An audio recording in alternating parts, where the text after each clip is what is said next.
तमाम हमारे बेरोजगार जो संगठन है, संघर्ष समितियां, जितने भी ज्ञापन हमारे पास पिछले 1 महीने से या शहीद स्मारक पर आए, और तमाम नौजवान चाहे नौकरी के अंदर है, चाहे संविदा पे, चाहे बाहर से, चाहे यहाँ व्यक्तिगत उपस्थित होकर सोशल मीडिया के माध्यम से और दूसरे माध्यम से जो लगातार इतने सारी भर्ती, आरपीसी के पुनर्गठन, पेपर लीक की घटनाएं, दूसरी भर्ती परीक्षाएं रद्द करने को लेके, खाली पद भरने को लेके, कैलेंडर जारी करने को लेके, और ये भ्रष्टाचारी जो भी है इनको सलाखों के पीछे डाले, रीच लेवल 5, इन तमाम मुद्दों को लेके आज 1 महीने का समय हो गया कि आप कंधे से कंधा मिला के 46-47 डिग्री तापमान पर राजस्थान का मान सम्मान बचाने के लिए आप खड़े।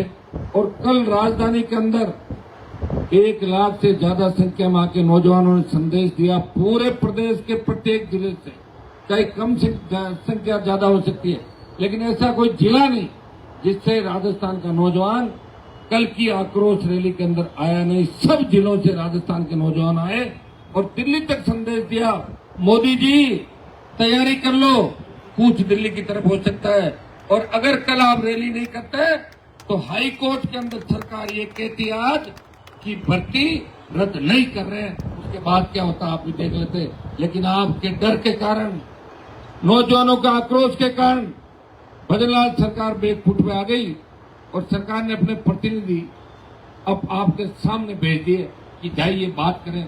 और मैं भी नहीं चाहता था कि किसी तरह लॉ एंड ऑर्डर बिगड़े और हमारा आंदोलन गलत दिशा के अंदर जाए।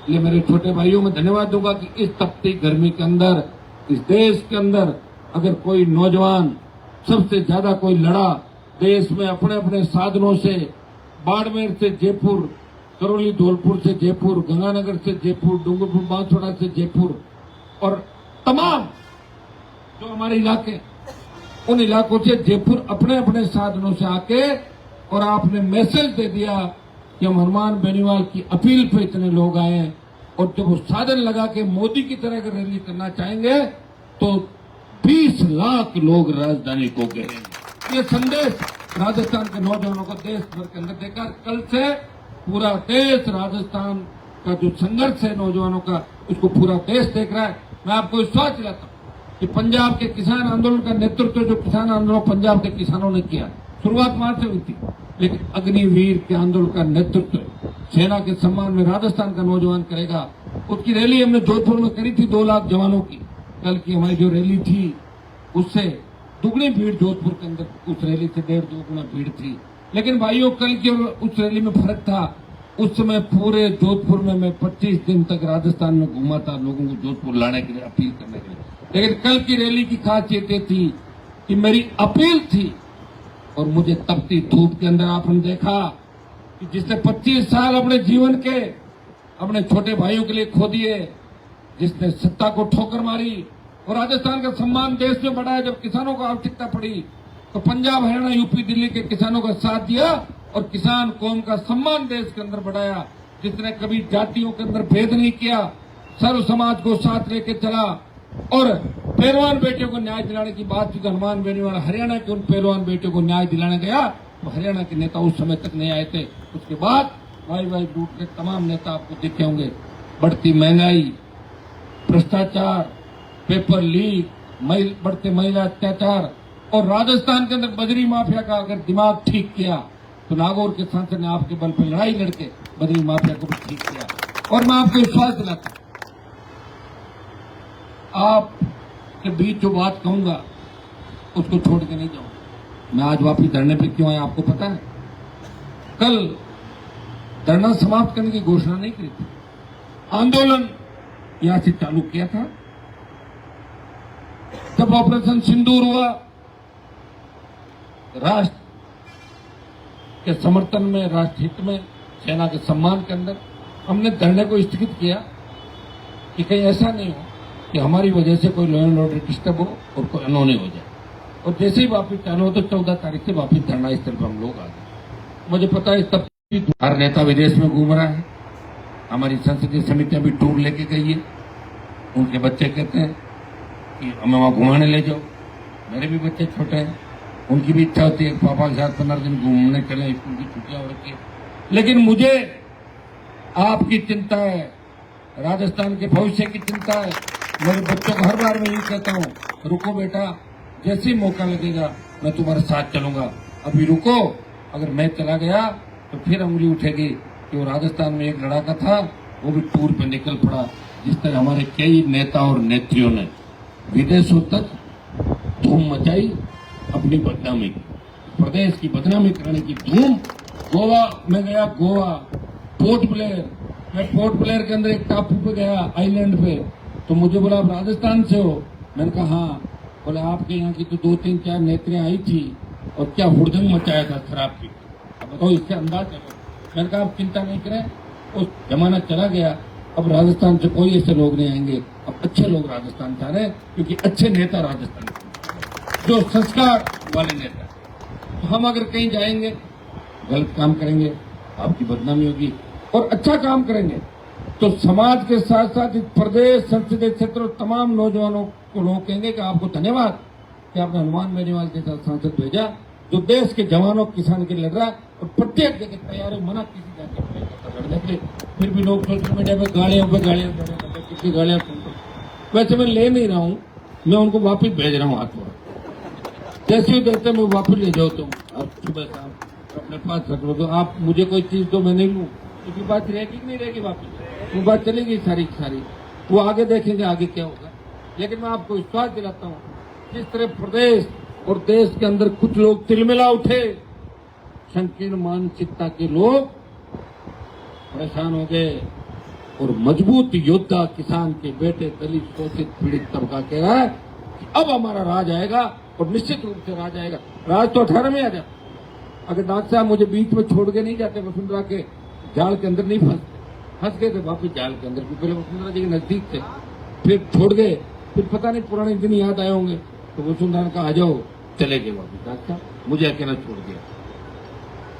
सचिन पायलट बात करते, अब आ जाते साथ। 18 की छोड़ो, 18 में तो किरोड़ीलाल मीणा और हनुमान बेनीवाल 2 मिलके, घनश्याम तिवारी 3 मिलकर लड़ते, 50-55 सीट राजस्थान के अंदर आती और बहुत बड़ा बदलाव हो जाता। अब की बार अगर मैं कांग्रेस पार्टी या किसी से अलायंस करके लड़ता तो सत्ता में आ जाता। मुझे सत्ता में नहीं आना था। मैं देख रहा था कि मैं परेशान हो रहा हूँ किन के लिए, मेरे छोटे भाइयों के लिए। तो मेरे छोटे भाई मजबूत कब होंगे? कभी जातिवाद के जेर से निकलेंगे, कभी एक धर्मांता जो हो रही है, सांप्रदायिक जिस तरह सद्भाव बिगड़ा, कब इससे निकले राजस्थान का नौजवान निकल के एक नई क्रांति की शुरुआत करेगा। पूरा देश देख रहा है कि राजस्थान में तीसरा मोर्चा कब बनेगा। देखो मोर्चा नहीं बना है, पार्टी 66 साल बाद हनुमान बेनीवाल ने आपके सहयोग आशीर्वाद से 18 के अंदर पार्टी बनाई, 66 साल बाद, और उसके बाद भारतीय आदिवासी पार्टी बनी उमेर से 5 साल बाद। देखो पार्टियां बन गई, एमपी भी बन गए, विधायक 3 मेरे भी हो गए, 4 हमारे बीजेपी पार्टी के भी हो गए। अब पार्टियां बनी तो निश्चित रूप से 3.5 साल आपको सड़कों पर लड़ना होगा। कल की रैली से ये संदेश आपने देश में दे दिया कि अगला जो नौजवानों का आंदोलन होगा उसका नेतृत्व राजस्थान करेगा। ये संदेश आपने देश के अंदर दिया, और मैं आपको विश्वास दिलाता, आज तक तो हार हुई नहीं कभी। सरकार हमारी परीक्षा ले ले, हाई कोर्ट से बहुत बड़ी उम्मीद राजस्थान के जवान और देश के जवानों को जगी, जब कोर्ट ने 2 बार ये कहा कि अगली बार सरकार जवाब लेकर आना, अंतिम तारीख होगी। एक बार 5 तारीख को कहा, फिर 15 को कहा, 26 को जवाब दे देना, लेकिन फिर 1 जुलाई की तारीख दे दी। तो न्यायालय पे मैं टिप्पणी नहीं कर रहा हूं, लेकिन कहीं न कहीं सरकार किस तरह तारीख पर तारीख ले रही है, ये चर्चा इस देश और प्रदेश के अंदर चल रही है। हाई कोर्ट को किस बात का डर है, इसका फैसला क्यों नहीं हो रहा है, ये बात आज सोशल मीडिया के अंदर दिन भर चल रही है कि कभी तो 10 दिन ही नहीं दिए। नीति आयोग की मीटिंग, मुख्यमंत्री रोज बिजी होगा, सीएम तो बीमार हो जाए, सो जाता है, कहते मैं तो बिजी हूं, इसका मतलब तारीख पे तारीख ही मिलेगी। हम हाई कोर्ट के अंदर कोई दखलंदाजी नहीं कर सकते उनके कामकाज के अंदर, और हमें न्यायालय पर भरोसा भी पूरा, क्योंकि जहां न्याय लोगों को नहीं मिलता वो कोर्ट के तरीके न्याय मिलता, हाई कोर्ट सुप्रीम कोर्ट न्याय देता, वो विधायिका को भी कई बार कहता है, और विधायिका सबसे ताकतवर इस देश के अंदर तो विधायिका जो कानून बनाती है और कोर्ट उनकी पालना करवाता है। तो आज जिस तरह सरकार गिड़गिड़ाई और जिस तरह इसने 1 जुलाई का टाइम लिया, निश्चित रूप से बच्चे मायूस हुए हैं। लेकिन मैं आपको बता दूं कि कल अगर आप रैली नहीं करते तो कोर्ट में सरकार का ये जवाब जाता कि हम भर्ती रद्द नहीं कर रहे। आपकी रैली से डरी हुई सरकार ने कहा कि थोड़ा समय दे दो। थोड़ा समय का मतलब ये सोच रहे समय ले लें, हनुमान जी तो चले जाएंगे, 5 दिन बाद कह देंगे भर्ती रद्द और क्रेडिट हनुमान बेनीवाल को नहीं मिले। मैं भजनलाल जी आपको कहना चाहता हूँ, आप मुझे फोन करके कह दें हनुमान जी 10 दिन बाद मैं भर्ती रद्द करूंगा, मैं क्रेडिट आपको नहीं देना चाहता, तो मैं सारे टेंट और आंदोलन संघर्ष समिति को लेकर मैं कल ही चला जाऊंगा। इनको गर्मी के अंदर मार रहा हूँ। हमारा मकसद है कि ऐसा ही भर्ती रद्द हो और उसमें ईमानदार जो लड़के लगे उनको अलग से व्यवस्था सरकार करे। और हम उनके खिलाफ नहीं बच्चों के, वो बच्चे हमारे ही हैं, छोटे भाई बहन है। लेकिन 500 से ज्यादा अभ्यर्थी 35 दिन पहले पेपर आउट होकर 500 से ज्यादा अभ्यर्थी फर्जी है। फर्जी थानेदार बनने के बाद वो क्या करेंगे इससे आप अंदाज लगा सकते। तो भाइयों, मैं इतना ही आपको कहना चाहूंगा, योगा के टीचर मुझे मिले, आप बताइए इनको 8,000 और 5,000 रुपये महीना का दे रहे हैं, बच्चों को दे रहे हैं 8,000 और लड़कों को दे रहे हैं 5,000। आजकल 5,000 8,000 में तो एक बिजली का जो छोटा बिल आता है वही 5,000 का जाता है, जहाँ घर या कमरा किराए लेकर आता है। तो इनका योगा टीचर लगे हुए राजस्थान के अंदर। मैं सरकार से मांग करता हूँ कि इनको भी 20 से 30,000 रुपये बराबर समान रूप से सबको दिए जाए और इनको परमानेंट करने की आप वैकेंसी खोलें, बहुत आवश्यकता है। एक तरफ तो मोदी जी खुद योग की तरफ ध्यान दे रहे हैं, कभी बाबा रामदेव के पास जाते हैं, रामदेव कभी वहां आते हैं और योग योग योग निश्चित रूप से योग का फायदा भी है। योग हमारी संस्कृति का हिस्सा है, भारत की संस्कृति का। हम योग गुरु हैं विश्व के। लेकिन जब योग की इतनी बात बड़ा चढ़ा के हम कर रहे हैं तो हर स्कूल के अंदर अनिवार्य रूप से योगा टीचर नीचे से लेकर कॉलेज यूनिट तक करो और इतने पद वैकेंसी निकालो, सारे बच्चे एडजस्ट हो जाएंगे, ये दुआएं देंगे और राजस्थान स्वस्थ हो जाएगा। हर गांव में योगा टीचरों का तो योगा करेंगे, ठीक हो जाएंगे। तो किसका इंतजार करो भजनलाल जी, 4 पद खाली पड़े, मदद कर, 4 लाख पद खाली पड़े, मदद करो इन बच्चों की। मैं भी आपसे मांग कर रहा हूँ। एक हमारे जो दूसरे बच्चा है, या पीटीआई भर्ती की भी बात करी, तो जो फर्जी है पीटीआई भर्ती के अंदर उनको निकालो, उनकी एफआईआर रोज करो, गिरफ्तार करो, लेकिन जो सही है उनके साथ न्याय करो। ये आपको करना होगा। कि इन भर्ती दूसरी भर्तियां रीट टेबल फर्स्ट, उसकी सीबीआई जांच की मांग हमने करी। दो सीबीआई को, प्रधानमंत्री जी आप सुन लें अच्छी तरीके से, हम हार मानने वाले नहीं। आप सोचो रैली कर ली कल तो हनुमान जी को हम वापिस भेज दिया, मैं वापिस वैसे नहीं गया। गर्मी बहुत थी, मेरे पास साधन संसाधनों की व्यवस्था इतनी नहीं हुई। ये तो अच्छा रहा, बच्चों ने सब साधनों की व्यवस्था खुद करी। मैं 3 पंडाल लगाना 3 बड़े डोम लगाना चाहता था, सरकार ने मेरे होर्डिंग उतरवा दी। तो पैसा देकर लगा, नहीं आप नहीं लगा सकते, काम करना है। डर के भी होर्डिंग वाले डर के भागे, स्विच ऑफ करके बैठे। अभी भी मेरे सामने बात हुई थी। और दूसरा, डोम वालों को किस तरह परेशान किया, आंधी आ गई, रात को टेंट उठ गए। मैं तो चाहता था 3 डोम लगे, आप आराम से बैठे 7-8 बजे तक रैली चले। लेकिन कल आप में आक्रोश बहुत था और गर्मी ज्यादा थी, तो मैंने कहा कि गर्मी और आक्रोश दोनों मिलके इस जयपुर का नक्शा नहीं बिगाड़ दें। इसलिए मैंने कहा शांति से अपने गाँव जाओ। मैं कोई ऐसा काम नहीं करना चाहता जिससे मेरी बदनामी हो और लोग ये कह दें कि एसआई भर्ती की आड़ में ये किया। आरपीएच के पुनर्गठन के मामले में एसआई भर्ती के अभ्यर्थियों को तो खुश होना चाहिए कि आप 8 लाख परिवार थे, आप कितने आए वहां पर ईमानदार। आप तो पहली बार कम संख्या में वहां पर दिखे। 8 लाख अगर आ जाए तो अपना भी सब कुछ ठीक, लेकिन 8 लाख में से आप कितना है। फिर भी राजस्थान का जवान एसआई जो हमारे बन रहे नए थानेदार, इनकी मदद करने के लिए 1 लाख की संख्या के अंदर वहां के बोला आप चिंता नहीं करें, आप अकेले नहीं है, राजस्थान का जवान आपके साथ। हमारे जो तैयारी कर रहे छात्र हैं राजधानी के अंदर, मैं उनको धन्यवाद दूंगा कि सड़कते हुए कुछ तो आए आप लोग वहां तक। अगर सारे आ जाते थे तो पता नहीं क्या हो जाता, लेकिन कुछ लोग आए, शुरुआत आपने की। कुछ हमारी बेटियां भी आई, महिलाएं भी आई। कि जिस दिन बेटियां महिलाएं बराबर आंदोलन में आने लग जाएगी उस दिन सरकार ही आपकी बन जाएगी। तयशुदा बात है। ये भरोसा हमें महिलाओं का और बेटियों का जीतना होगा। कि हम रैलियों में जाएंगे, हमें सीट भी मिलेगी, सुविधा मिलेगी, पानी भी कोई भैया लाके पिलाएगा, चाय की बात भी करेगा और सम्मान देगा। जितनी महिलाओं का सम्मान हम दे रहे हैं तो कोई दो राय नहीं। दूसरी पार्टी के लोग कई तरह की बातें कहेंगे कि महिलाओं का सम्मान नहीं करें। मेरे तो 3 एमएलए पिछली बार थे, उनमें 1 महिला थी, 3 में 1 महिला, मतलब 33% तो हो ही गया। मैं तो बीजेपी कांग्रेस के उससे ज्यादा यह टिकट महिलाओं को दिए विरासत लोकतांत्रिक पार्टी ने। उठा के देख लो आप टिकट। भाइयों, हम चाहते हैं कि हर वर्ग हर जाति, एक जाति से देश नहीं चलता, एक वर्ग से देश नहीं चलता। सारी जातियों का विकास होगा तब देश का विकास होगा, सारी जातियों का विकास होगा तब प्रदेश का विकास होगा।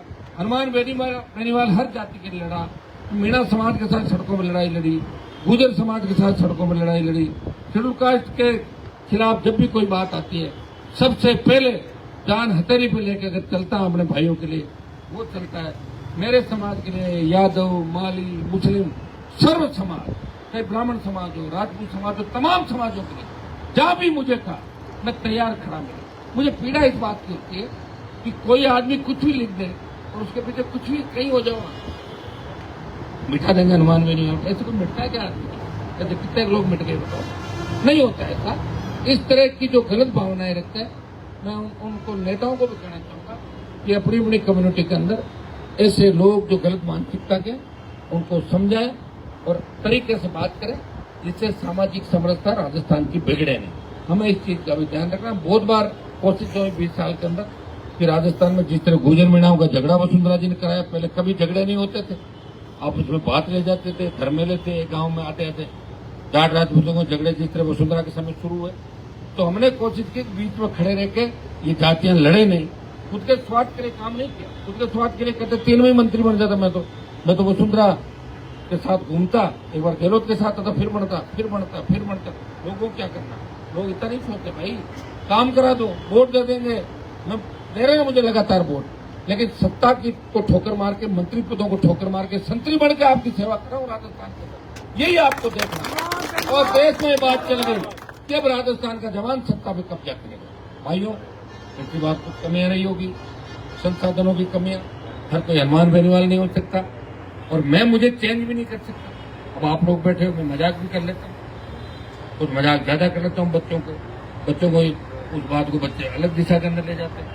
आपको ये सोचना चाहिए कि मैं आपके परिवार की तरह हूँ। आरएलपी के साथ साथ दूसरे जो भी बच्चे आते हैं, मिलते हैं, उनको एहसास ये होता है कि हनुमान जी से मिल रहे, एक नेता से नहीं मिल रहे, हम हमारे भाई से मिल रहे हैं। ये एहसास राजस्थान के अंदर है, ये एहसास इसमें क्या रोड ट्रैक पर चले जाते हो, कई बार एकदम खास होने के चक्कर में 10 मिनट में रूट के भाग जाते हो और सामने वाली पार्टी में चले जाते हो, जाके फिर मेरे खिलाफ लिखते हो। हनुमान जी को आप थोड़ा जानते हो, हम जानते हैं। वो इसलिए जानते हो ना, यहाँ मुझे कोई पता लग जाए मेरे साथ वाला आदमी अगर ट्रांसफर को पैसे लेता है या गलत काम करता है तो मैं कमरे में बुला के और उसका दूसरे तरीके से लाड करता हूँ। तो जो भी भागे करीब लाड करवा के ही भागे हैं। मैं बता रहा हूँ आपको, अलग अलग पता।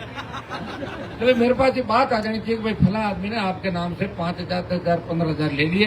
और देखो, मैं राजस्थान के अंदर इतनी बात कहता हूँ कि कोई भी चीज करना, भ्रष्टाचार अगर आसपास के लोगों से कर दिया तो तुम खुद उनको खराब करोगे, मैं उनको भगाऊंगा, तुम्हारा काम भी नहीं होगा, उनका और होगा, नुकसान होगा। इसलिए दिमाग से निकल। अब मैं दिल्ली के अंदर था एक दिन, बीच में मेरा ही कोई एक आदमी, मैंने कहा भाई सारी लिस्ट बना के दे देंगे, तो आके उस पीए के बापड़े की जबरदस्ती कह रहे साहब आप कम से कम कपड़े तो ले आना। तो पीए भागा ऐसा मुझे जबरन कपड़े दिला रहे हैं। मैंने उनको कहा, मैंने कहा आप ऐसे चिंता क्यों कर, क्या हमारा मन हो गया? मैं कैसे नहीं होता मन भैया, मन तो बहुत चीजों का हो गया, मन तो आपका और कुछ हो जाएगा, मन कुछ करते नहीं क्या? तो आपको पता है हनुमान बेनीवाल के घर पे बैठे हैं, तो यहाँ इसी तरीके से बात करते हैं। मन तो मन होता है, हर किसी का मन होता है कि मेरी बीबी ऐश्वर्या राय जैसी हो, है क्या? सारी हर कोई नई फिल्म देखता है, बोले ऐसी हीरोइन हो। सबके अपने हिसाब से मिलता, भाग्य से मिलता, और जो मिलता सही है। सोचता इस बार नहीं मिलता, अगले जन्म में मिल जाएगा। अच्छे कर्म करते जाओ। और खूबसूरती सब कुछ थोड़ी होती है, संस्कार भी होने चाहिए। क्या होने चाहिए? संस्कार। जो हमारे माँ बाप की सेवा कर सके, परिवार को साथ लेके चल सके, हर परिस्थिति में साथ दे। आप क्या खूबसूरती को सब कुछ मानते हो क्या? तो फिर कोई अच्छा खूबसूरत नेता ढूंढ लो राजस्थान में, वो सीएम बना लो अपना, और प्रधानमंत्री भी कोई खूबसूरत ढूंढ के बना लो। वैसे तो भजन लाल जी खूबसूरत है, वो आपने बनाया, कैसे आते हैं आपकी साइड में, तो भजन लाल जी को बनाने को स्थिति बताओ क्या बन गई। खुद तो कुछ जानते नहीं, दूसरे लोग अलग अलग बात परोसते हैं, तो उसी बातों को लेकर चलता है और राजस्थान को गर्त में लेके जा रहे हैं, डुबो रहे राजस्थान को। और वो दिन भी आ जाएगा जब वो अपने दोस्त दुश्मन की पहचान नहीं कर पाएंगे और अचानक अपना थैला लेके ऊपर से पर्ची आएगी और पीछे के क्वार्टरों में चले जाएंगे। पूर्व मुख्यमंत्री भजन लाल ने बोला, पूर्व भी नहीं छापेंगे, पूर्व भी बहुत मजबूत जो लोग थे उनके पीछे। जब जनता बोलती है ना, नई बात 9 दिन रहती है, 10वें दिन तो फ्रूट मंडी में देखता हूँ तो मेरे सामने ये 4 बार चुनाव, जो लड़के 4 बार हम जो कानून बनवाना चाहते हैं कि 3 बार जो लगातार चुनाव हार जाए वो चौथी बार नहीं लड़ा, जनता उब जाती है। गलती से मान लो कभी वोट भी देती, दिमाग खराब हो जाता, मुझे वोट दी, अरे जनता तक हो जाती बार बार आ रहा है, इसको करके भगाओ यार, ताकि पीछा छुड़ा, एक बार जीता तो 4-4 बार हार जाए, 5-5 बार हार जाए, लगातार हार की हैट्रिक बना ले, रिकॉर्ड बना ले, ऐसे लोग भी भाषण देते हैं, लोग ताली बजा देते हैं। तो क्या हो गया तुम्हारे को? तो कोविड आने के बाद मुझे लग रहा है दिमागी हालत लोगों की काफी खराब होती है। मानसिक रोगी जितने भी हैं, अरे डॉक्टर जिनके पास भीड़ नहीं रहती थी, आजकल इन डॉक्टरों में लंबी लाइन रहती है। हर आदमी कहता मुझे नींद नहीं आती, मेरा मन नहीं लगता, मैं आत्महत्या कर लूंगा। देखो तो आत्महत्या क्यों? जब पाकिस्तान को उस साइड में जाकर 2-4 को मार के जब मान लेंगे तो खुद तेरे अंदर हिम्मत है। या कोई रेपिस्ट है, कोई बदमाश है, कोई डाकू है, उसके जाके मार, पता लगेगा तो हिम्मत वाला कि साहब मेरा काम करो तो कर देना, नहीं मैं तो आत्महत्या करूंगा अगले आधे घंटे में। देखो आत्महत्या कर रहा है वो तो कायर होता है, मरता कौन है? कायर। वीर लड़ता है। और जिस परिवार में कोई आत्महत्या कर लेता है उसके भाई बहन माता पिता को लोग जीने देते हैं, क्या कहते हैं? सारा वो बेटो दियो, फांसी खा गया, कुएं में कूद गया पूरा। अरे चिंता करो, जिस जानते नहीं है कोशिश करो आखिरी दम तक। यार इतने सपने क्यों ले रहे हो? क्यों सपने ले रहे हो? अपने हिसाब का सपना लो। साइकिल है तो साइकिल की सवारी करो। मैं फॉर्च्यूनर लेकर घूम रहा हूँ 10 साल पहले की, नहीं हो रहा मेरे पास एडजस्टमेंट। मेरा जो लेवल है, मेरा नाम है, तो मेरे आसपास लैंड क्रूजर 10 गाड़ी आसपास घूमनी चाहिए नहीं घूमनी चाहिए। 15 मॉडल गाड़ी है, कई बार बंद हो जाती है, फिर मैं कहता हूँ तेजाजी महाराज चालू करो, अपना चालू कर चल पड़ता है। तो क्या करूँ? बच्चे ले जाते हैं तो घुमाते रहते हैं। अब क्या करूं बताओ मेरे भाई? अगर मैं मेरे लिए करता, सब कुछ करता, जब तो फिर आपके लिए कौन करता? मुझे तो आप जीते, आप ही मेरे हो, और मुझे धोखा देने के लोग भाग रहे हैं, मैं किसी को धोखा देने नहीं भागता, और जो कहता हूँ वो करता हूँ, कितना ही बड़ा नफा नुकसान हो जाए। और मैं ये चाहता हूँ कि अगली जो फौज है राजस्थान में 28 में, ऐसे नौजवान आरएलपी को उम्मीदवार बने जिनको आप जिताओ, जो कम से कम 10-10 साल तुम्हारे लिए लड़ ले। मैं कह रहा हूँ एक एमएलए अगर 5 साल ईमानदारी से अपने लोगों के लिए लड़ ले तो भी बहुत। 100% तो कोई नहीं लड़ पाएगा, भूल जाओ। आजकल तो सारा माल के सारा देखो आप, कितनी मिलावट आ रही है, तो या तो संस्कार ही खत्म हो रहे लोगों के, फैसले भी कोर्ट कचहरी वैसे ही आ रहे। तो भैया ये तो सारी संस्कृति है, उसको देखते हुए लग रहा है संस्कृति बचेगी कैसे, आने वाले समय में हम कैसे बचेंगे। तो इस चीज की भी चिंता हम सबको करनी है, राजस्थान को हमें बचाना है। और मैं मीडिया के माध्यम से कहना चाहूंगा सरकार को कि 1 जुलाई की आपकी तारीख है, वो तो बहुत दूर है कोर्ट में, आप पहले ही अगर इसका फैसला कर लो तो ठीक रहेगा। क्योंकि कल तो हम प्यार प्रेम से आ गए थे, लेकिन अगली बार जो भी हमारा कदम होगा वो फिर हम हमारे हिसाब से चलेंगे। ऐसा नहीं लगना चाहिए कि हम सरकार से मिलकर चल रहे हैं, हम सरकार के खिलाफ हैं। कई लोग ये भी लिख रहे हैं कि हनुमान जी तो आंदोलन करते हैं, नौजवानों को बरगलाते हैं। मैंने बरगला के नौजवानों से क्या लड्डू लेके क्या लिया? बताओ मुझे, नौजवान लिया क्या मैंने? तुम मेरे लिए आगे, अच्छी बात है, तुम्हारा नाम मैं ही ले रहा हूं देश के अंदर। कई लोगों को वोट दिए नौजवानों ने, ये ना बीजेपी को वोट सारे ये सीबीआई जांच कराएगी, ये कराएगी, वो कराएगी। करा ली क्या? उससे पहले कांग्रेस, उससे पहले पायलट साहब, उससे पहले अशोक गहलोत, उससे पहले ये, उससे पहले वसुंधरा। लोग साहब वसुंधरा की आंखें बहुत बड़ी बड़ी। तुम्हें क्या करना? तुम्हारा काम से काम रखो ना, फालतू का। क्या आंखें मैडम की, मैडम क्या चलती है, क्या मतलब? अपना काम से काम रखो, अपना घर का ध्यान रखो। वोट तुम्हारे पास है, वोट चुपचाप दे दो। और हमेशा गलत दिशा में वोट देते हो। एक बार मुझे वोट देके देख, मुझे वोट ही तो देना। और करना क्या है?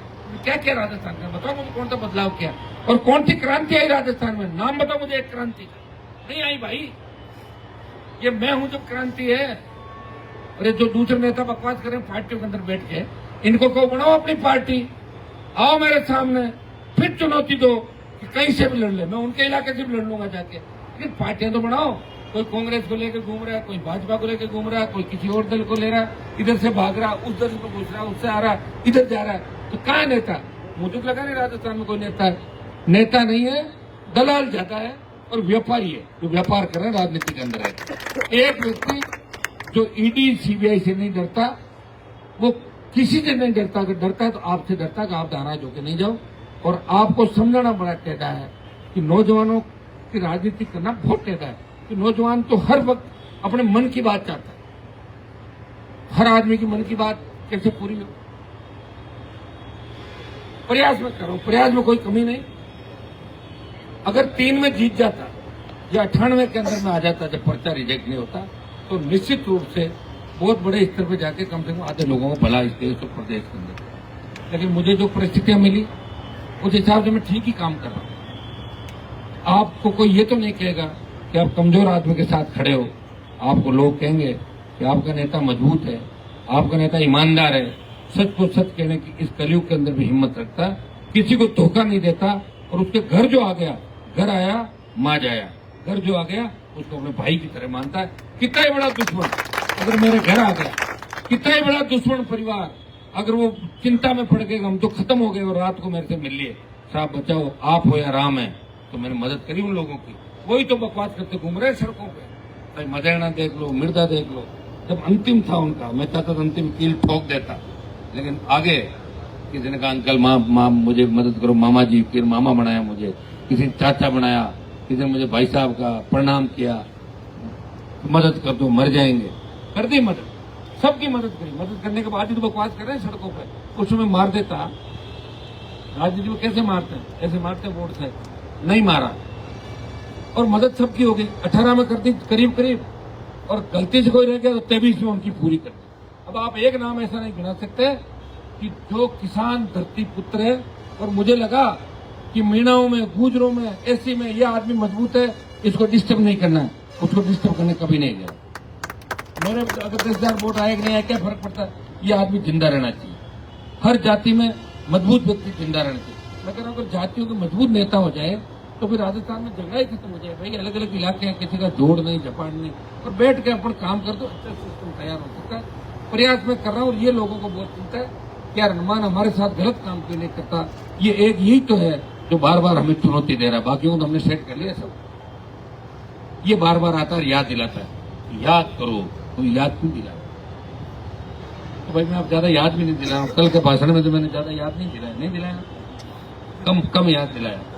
लेकिन आपको तैयार रहना, यह आंदोलन अपना चलेगा। कल हम इस आंदोलन के बारे में बैठ के आगे की रणनीति तय करेंगे। इसको किस तरह कराया जाए, किस तरह आगे किया जाए, किस तरह इस दिशा में जाए, इधर जाए, कैसे जाए। भर्ती तो रद्द करा के उठेंगे, भर्ती रद्द कराए बिना यहाँ नहीं उठेंगे। चाहे सरकार कितना ही कर ले। कल हमने सरकार की बहुत बड़ी बात रखी, लेकिन अगली बार वार्ता के लिए किसी को मंच में भी नहीं आने देंगे। ये भी ऐलान मैं इसी जगह से कर रहा हूँ। अगली जो होगी वो आदेश से आएगा और मुझे पूरा विश्वास है कि 1 जुलाई आएगी नहीं, उससे पहले ही आपकी जीत हो जाएगी। नए राजस्थान का निर्माण होगा। और मुझे आवश्यकता पड़ी, मैं प्रधानमंत्री से मिलने नहीं गया कभी भी, न गृह मंत्री से मिलने गया। इन जब से मैं टूट हुई है मेरी, उसके बाद गवर्नर से मिलने हम कल या परसों के अंदर जा रहे हैं। पूरा डेलीगेशन मेरे साथ चलेगा संघर्ष समिति का और आरएलपी के नेताओं का। उसके बाद आवश्यकता पड़ी तो राष्ट्रपति जिसको वोट दिया मैंने, मेरी पार्टी ने सपोर्ट किया, आपके प्रधानमंत्री, गृह मंत्री से व्यक्तिगत आपके लिए डेलीगेशन को लेकर मिलने भी जाऊंगा और उनके सामने ये बात रखूंगा। आप बड़ी बड़ी डेंगे हाँकते हो, बातें करते हो, क्या आप इनके साथ तो ऐसा राजस्थान चाहते हो, ऐसा देश चाहते हो? आपके लिए प्रधानमंत्री आवास का घेराव करना पड़ा, करूंगा। आपके लिए जंतर मंतर पर रैली करनी पड़ेगी, वो भी करूंगा। लेकिन आपके सम्मान को ठेस नहीं लगने दूंगा। कल आपने जो मुझे ताकत दी उससे मैं बहुत मजबूत हुआ देश प्रदेश के अंदर। और मुझे भी खुशी हुई कि मैं जिनके लिए लड़ रहा हूं वो काफी समझदार हो, काफी मतलब 60% हो गए। अब 60% हो गए तो 80% हो जाएंगे 2-2.5 साल के अंदर। और मैं मेरी तरफ से प्रयास करूँ, मैं नहीं कर रहा हूँ 100% मैं सही हूँ। मुझे कई चीजों का ध्यान रखना चाहिए। जैसे अगर मैं गुस्सा बंद कर दूं तो फिर देखो काफी फायदा हो सकता है, लेकिन नुकसान ये होगा आपके काम कम होंगे। अब वो काम भी तो चाहिए ना, क्रिकेट का मैच है तो पास चाहिए, तो कहाँ से बिना गुस्से के पास आएंगे ना। ये चाहिए वो चाहिए, फाइल चेंज करानी, साहब ये करना, मेरा काम भी कराना, मेरी गाड़ी भी छुड़ानी, वो करनी, तो ये तो रहेगा, ये तो रहने दो। और कौन सी चीज करूंगा कि आपको मैं बहुत छोटे भाइयों को प्यार करता हूँ, लेकिन कोई व्यक्ति बार बार 40 बार दिन में आके बार बार तंग करता ना, आगे आके दूसरे को नहीं आना देता, तो मुझे तकलीफ होती है कि भाई या तो तू अकेला वोट डाल दे सारे, तो मैं तेरे साथ ही रह जाऊंगा, डाल दे 1 करोड़ वोट, या दूसरे का भी नंबर आने दे, ये मैं जरूर कहता हूँ। और तो बाकी तुम्हारे बीच हूँ, रहा हूँ, आगे भी रहूंगा, चिंता नहीं करें, सब ठीक होगा। और 2-3 जोरदार आप वापिस नारे लगाए, एसआई भर्ती रद्द करो, आरपीएससी भंग करो, भजन सरकार होश में आओ, नौजवानों को न्याय दो।